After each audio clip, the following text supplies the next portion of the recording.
কি গরু আনছেন? এরে গরু। ওই আপনার গরু কোথায়? ওই এইটা, হ্যাঁ, এই যে এই গরুটা দেখুন চাচা নিয়ে আসছে। তো কেমন টাকা দাম চাচ্ছেন? দাম চাচ্ছেন কত? 2,20,000। কত হলে বেচা কিনা করবেন? তারপরে একটা ধারণা নাই, দাম পাইছেন এখন পর্যন্ত? কত টাকা পাইছেন? 1,90,000 পাইছেন। তো কয় দাঁত হয়েছে গরুটা? 4 দাঁত। আপনার ব্যবসা না বাড়ির? বাড়ির গরু। কতদিন আগে কিনছিলেন?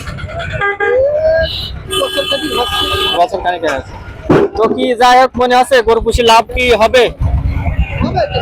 হবে, হ্যাঁ, গরু পুষলে লাভ আছে, হ্যাঁ, ইনশাল্লাহ। আচ্ছা, যে বিক্রি করেন, দেখা যাক শেষ পর্যন্ত কত বিক্রি হয়। এই যে চাচার এই গরুটা 1,90,000 টাকা দাম পাইছে।